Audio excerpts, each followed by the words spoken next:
Et puisqu'on parlait de voitures électriques, dans ce reportage de Séverine Lebrun et de Ziden Berkous, eh bien, en voilà une, vous voyez, qui est en charge, hein, qui attend, je dirais, sa pitance pour la nuit, pour être rechargée. Et c'est une voiture qui fonctionne. Il y en a plusieurs. Nous sommes ici chez la Société des véhicules électriques du groupe Dassault. Ces voitures ont été testées pendant 3 ans dans des grandes administrations françaises pour voir si ça fonctionnait bien. Elles ont été mises au point, ainsi que cette batterie. Donc c'est les fameuses batteries au lithium-ion, mais avec un système propre au groupe Dassault et qui ont, celles-là, 150-200 km d'autonomie. C'est le point noir, vous le savez, des voitures électriques. Et puis voilà, puisque vous voulez voir le moteur, voilà un moteur électrique avec le moteur qui est ici. Et puis, pour cette version, je dirais, campagnarde, pour aller rouler sur les routes et faire des grands parcours, eh bien, on lui a ajouté un petit moteur à essence qui ne sert pas à faire avancer la voiture, mais qui sert uniquement à recharger les batteries pour augmenter l'autonomie de la voiture. Voilà, j'espère que j'étais à peu près clair dans mes explications, n'étant pas ingénieur et encore moins polytechnicien. Comme vous, Serge Dassault, merci de nous recevoir chez vous. Nous sommes ici sur vos terres, si je puis dire, au sud de Paris, dans cette espèce d'atelier qui concentre surtout de la matière grise. Je crois qu'il y a 25 ingénieurs qui bossent sur ces voitures depuis 2000. 2002, ouais. Sur ces projets-là, qui sont maintenant finalisés. Vos voitures, elles marchent, elles ont été expérimentées, elles fonctionnent bien, elles ont une grande autonomie. Qu'est-ce qu'on attend pour les voir mises en service dans les administrations françaises ou ailleurs? On ne peut pas les acheter. Eh bien, il faut un constructeur de voitures qui accepte de les fabriquer. Ça, ce qu'on voit là, ce sont des caisses, des carcasses de voitures de constructeurs Renault. Que vous avez rachetées. Ce sont toutes des carrosseries Renault qu'on a achetées à Renault, qu'on a modifié pour mettre dedans, à la place du moteur essence, du système hydraulique, du système de combustion et de toute l'électronique. On a vidé tout ça et on a mis un moteur électrique à l'avant, une batterie à l'arrière et un système de contrôle électronique qu'on a développé pour que ça marche. Bon, et ça marche. Et ça marche. Et vous dites, il nous manque un constructeur. Qu'est-ce qui se passe avec les constructeurs? Eh bien, il faut leur demander, parce qu'on a fait ces voitures avec Renault, pour Renault, mais Renault n'y a pas cru. Il y a 3-4 ans, Victor me seconde, dit voilà, maintenant on a votre voiture. On se promenait en Scénic, on se promenait en Kangoo, ça marchait bien.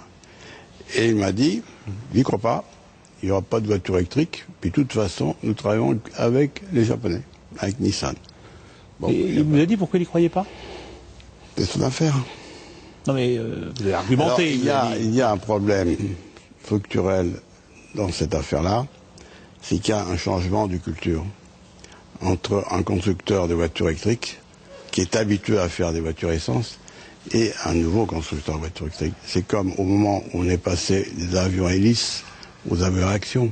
Et là, donc, on a aujourd'hui l'ensemble des constructeurs mondiaux, pas seulement français, qui ne croient pas à ça parce qu'ils sont attachés à leur vieille technique. Actuelle technique, parce que dans une voiture électrique, il n'y a pas grand-chose. Il y a la carrosserie, il y a le moteur qui est fabriqué en dehors, et puis il y a la batterie qui ne fabrique pas. Il n'y a plus le moteur à essence que tout le monde bricole, et il n'y a plus le changement de vitesse, il n'y a plus la boîte de vitesse, il n'y a pas le circuit hydraulique, il n'y a plus de circuit hydraulique dans ces voitures. Et donc quoi, c'est pas intéressant pour un constructeur? C'est pas amusant à faire? Ils ont une mauvaise idée du marché. Peugeot notamment y a cru visiblement à une certaine époque, ils ont investi là-dessus. Il y a Peugeot et Renault. On s'est retrouvé avec un produit qui n'était pas suffisamment flexible, si je puis dire. Qui n'avait pas suffisamment de rayon d'action. Pas agréable. Et qui n'a pas de rayon d'action. 80 km, ça rime à rien. Vous avez bien vu le gars qui était dans la voiture et qui disait il faut que je calcule exactement combien de kilomètres à faire. Ils ont été échaudés par l'expérience. Voilà. Ils se sont dit bon, c'est pas possible. Ils n'ont pas voulu recommencer. Ils ont cru que c'était pas. Ils n'ont pas compris que maintenant, il y avait une nouvelle génération de batteries qui était tout à fait différente. Ces fameuses batteries, les batteries lithium-ion, vous n'êtes pas les seuls à en faire. Non, mais ça m'est égal. On est les seuls à faire une batterie qui soit adaptée à la voiture électrique, c'est-à-dire à tous les problèmes de normes qui consistent à savoir qu'il y a un crash quelque part, la voiture, la batterie n'explose pas, qu'elle est refroidie, de façon qu'elle garde chaud. Un gros problème de ces batteries, c'est qu'elles s'échauffent. Elle est complètement régulée, ce qui n'était pas le cas, etc. Donc on a inventé quelque chose. Alors, première difficulté, on vient de voir les constructeurs. Deuxième difficulté, c'est les sources d'approvisionnement. Et on a vu dans le reportage qu'il y a, par exemple à Paris, en tout et pour tout, 3 bornes pour refaire le point. On n'a pas besoin de bornes, nous. Vous, on n'a plus besoin. Et non, parce que nous avons suffisamment d'autonomie par jour. Pour les petits parcours de ville. Pour les parcours de ville. Pour les parcours dits de banlieue, on a un système, on a un groupe électrogène à l'âge de la voiture qui recharge la batterie au fur et à mesure qu'elle se décharge. C'est-à-dire qu'on peut avoir une voiture qui fait 500-600 km avec 20 litres d'essence. Ça peut coûter cher, vos voitures? Non, ça coûtera moins cher en série. Pourquoi? Parce qu'il n'y a plus rien dedans. Vous savez, on dit, ah oui, mais avec la batterie, ça coûte cher. Oui, la batterie coûte cher. Mais quand vous achetez une voiture, vous n'achetez pas une citerne d'essence. Vous achetez la voiture vide. Eh bien, la voiture vide, elle coûtera peut-être 8 000, 9 000 euros, c'est tout. Et puis vous aurez alloué la batterie, et ça vous coûtera 1 100 euros, c'est-à-dire l'équivalent de 15 000 km. Et on va aller, vous pensez, vers des systèmes de location comme ça de batterie, je crois que pour pas avoir mieux. investi effectivement dans le carburant, si je puis dire, parce qu'on n'achète pas, comme vous dites, une batterie, citerne. Lorsque la batterie sera en grande série, il y aura peut-être 4 000 à 5 000 euros. Bon, aujourd'hui, on vaut peut-être 7 000 à 8 000. Donc qu'est-ce qui manque aujourd'hui, en clair, pour que ça décolle? Une volonté d'un constructeur de voitures. Nous avons tout. On a maintenant des moteurs en France qui marchent très bien et que l'on peut adapter. On a notre batterie et ce qu'il y a aussi, c'est que nous avons inventé, avec nos ingénieurs d'association, un système électronique qui fait la liaison entre la batterie et le moteur de façon à donner au moteur le maximum de puissance. Avec cette voiture et notre système, vous démarrez plus vite qu'une voiture normale. Elles sont plus nerveuses encore qu'une voiture normale. Parce qu'il n'y a pas de changement de vitesse. C'est continu.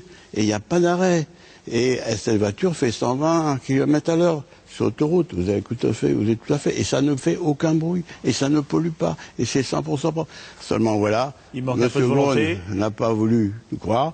Monsieur Stress, bon, c'est en train de réfléchir. En attendant, le temps passe. C'est dommage. On a tout ce qu'il faut. Merci beaucoup, Serge Dassault, de nous avoir accueillis ici. On les attend. On est prêt à reprendre avec eux quand ils veulent.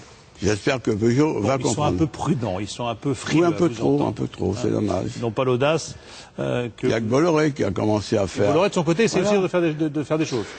Oui, mais je trouve que lui, il a eu tort de vouloir faire une carrosserie spéciale, parce que ça coûte cher aussi. Tandis qu'on prend une carrosserie, ça vaut rien du tout. Bon. Le message est passé.